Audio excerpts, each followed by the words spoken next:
Pantheon has been hit by two major issues. The first was the saddening news of Brad McQuaid passing in 2019. The second is the constant feature creep promising more and more and costing more and more, meaning by the time one system even gets close to being finished, they've added another two. Will Pantheon Rise of the Fallen have released when you watch this video? Will it release by the time I die? Will it be another scam or the best MMO in the world? Who knows?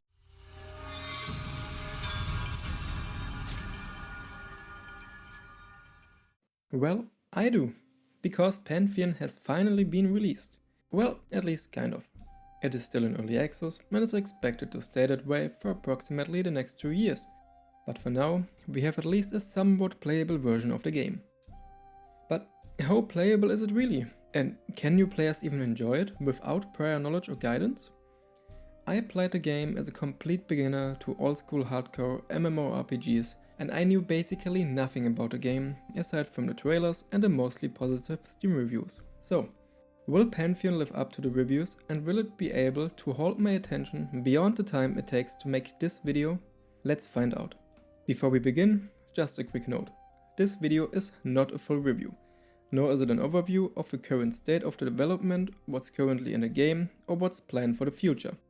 It's simply my personal account of my experience as a new player, created to give others in the same situation as I was an idea of what to expect when starting out with Pantheon.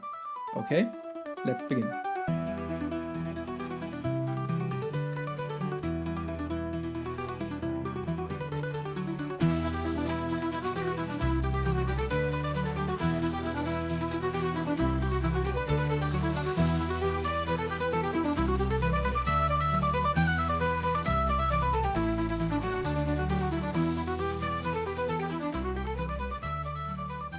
After choosing one of the many server charts, I got to create my first character.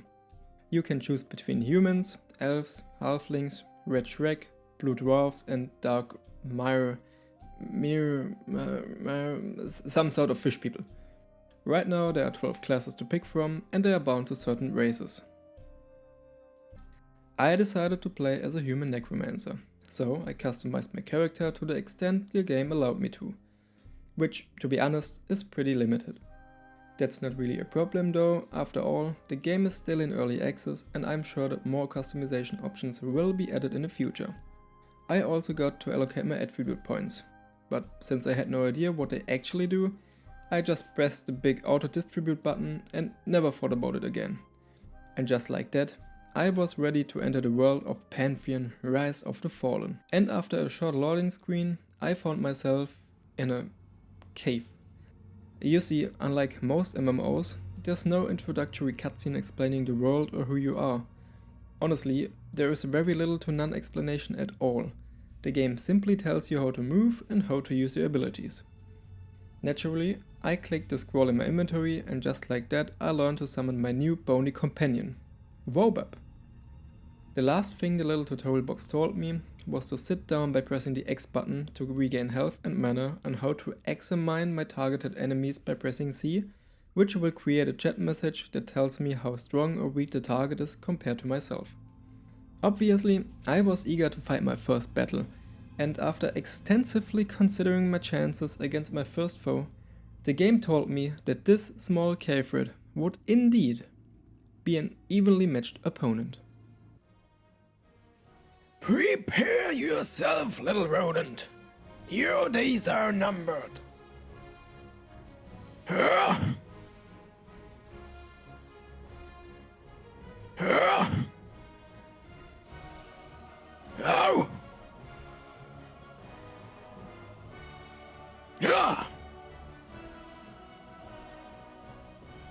After slaying the beast and taking a well-deserved rest, I wasn't really sure where to go next.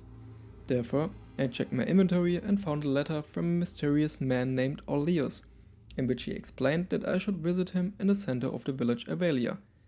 Consequently, I set off to find my way out of the cave. Honestly, it wasn't too hard. There were only two paths, one filled with enemies that after considering would definitely kill me, and the other one.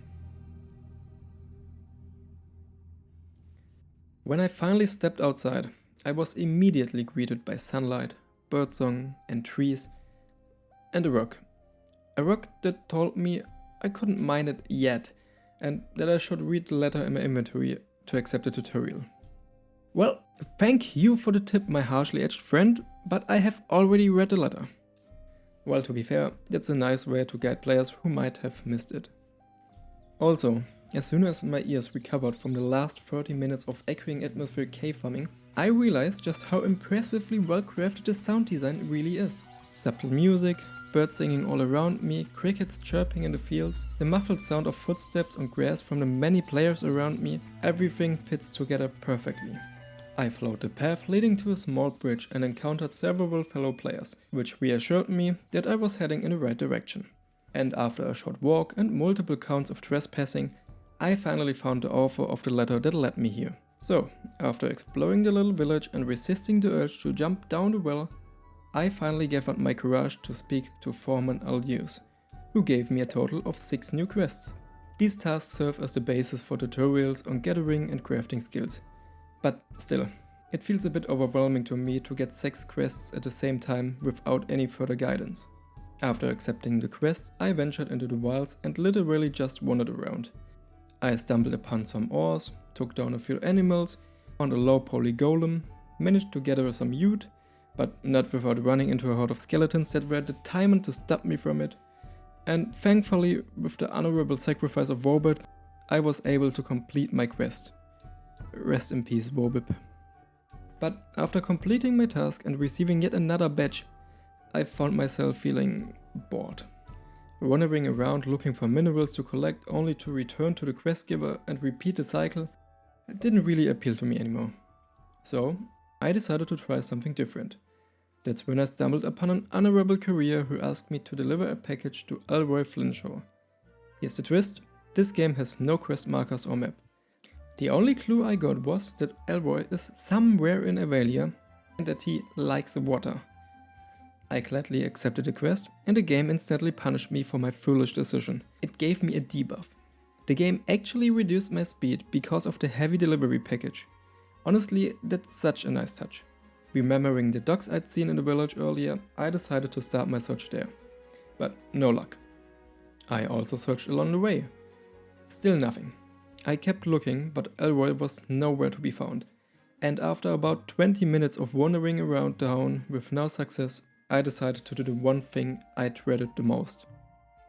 I asked other players for help. Consequently, I sent a message in the global chat. But it seemed like everyone was too busy fueling their capitalist greed. So I decided to ask players directly, and after figuring out how to send a personal message, I shot my shot, and the very first player I contacted actually agreed to help me. A short walk, and 5 minutes later I was finally able to complete my quest and delivered the package to Elroy Flinshaw. After fulfilling my epic odyssey, I decided to loosely follow the tutorial quests. I spent my time farming resources and learned tailoring and fletching as my professions. I was almost killed by an aggressive bat, luckily the guard intervened just in time. Stop right there, criminal scum! I also realized that I can climb walls. Shortly after, I actually died. And found myself back in the starting cave. Yay. I also found this weird teleport platform, which transported me to some kind of plateau. I had no idea where I was, but one thing was certain: there were plenty of resources for me to collect. On top of that, I accepted a quest because some old man asked me to check whether a tower was straight or slightly leaning. So I checked, and well, I think he was just playing a joke on me. I found a necromancy teacher and learned some new skills, and after playing this game for about 5 hours, I also realized that I can run by pressing shift. But the thing is that I've kept playing this game despite of the many flaws it holds. It just felt so rewarding when I finally understood the crafting system and achieved to saw my first clothes. It's oddly relaxing to walk around this world while listening to the soundtrack and collecting some resources. Even though the map size is pretty limited and there are a lot of invisible barriers preventing me from exploring further. And it's just so great to always have small milestones to achieve for yourself. Whether it's finishing a quest, reaching the next level, or simply to craft one more backpack to expand your inventory space. Everything I do simply feels like it moves me forward in terms of progression. And after playing so many MMOs where I'm pushed to reach the endgame as fast as possible, and where the game throws thousands of experience points and gear pieces at me, it just feels so good to play a game that honors my playtime and rewards me with stuff that I actually need to progress at my own speed. Can I recommend Pantheon Rise of the Fallen to new players? Maybe. Well, not before mentioning one or two things about the game. The game is still in very early development stages, so naturally there will be a lot of bugs and unfinished systems, like the mastery system, which technically isn't in a game, but the game still tells you to spend your mastery points, and as far as I know, there will be server wipes in the future, so please keep that in mind before deciding to spend hundreds of hours into the game. In addition, all the quests I have encountered so far have been very basic, even the one I found inside the well after jumping down. And that's quite a shame, because the NPC down there tells me to collect rat tails for him, because apparently he likes the taste so much. And after murdering like 20 rats and handing the quest in, the man says, "Thank you." And that's it. Same thing with the quest where I had to check if the tower was straight or not. I walked up a hill, the quest was fulfilled, I returned to the quest giver, and he asked me, "Well, is it leaning?" And nothing else. I feel like there's so much wasted potential here by not giving me a nice conclusion or follow-up quest. At this point, I should probably also mention that the game is pretty hard, and you'll probably need to team up with other players at some point, because when you die, and trust me, you will, you need to recover your possessions from your dead body and you lose a chunk of experience points. And at last, the graphics. Personally, I think that the game looks decent most of the time. It really depends on what time it is in the game and most importantly how good the lighting is. Dark areas such as caves or scenes during dusk tend to look especially bad. And maybe by now you've already noticed yourself that the UI is, well, let's just say it's functional at least. But in the end, most of these things didn't really matter to me, and I've kept playing this game for more than 30 hours despite all its issues. I genuinely enjoyed most of the time. Many of the problems I mentioned aren't as problematic as they may sound. They're just small hiccups that don't ruin the overall experience. In fact, the game encourages you to interact with other players, which adds a lot to the enjoyment. Teaming up with others to tackle challenges or simply chatting in the world can make all the difference. I am hopeful that I'll continue to enjoy many more hours as the game evolves and takes shape. There's definitely potential here, and while the game's not perfect yet, it's already quite fun, and that makes all the difference for me. So, if you're like me and most of the flaws don't really bother you, feel free to support the developers by purchasing the game so that hopefully we can enjoy Pantheon Rise of the Fallen for many years to come. Thank you for listening.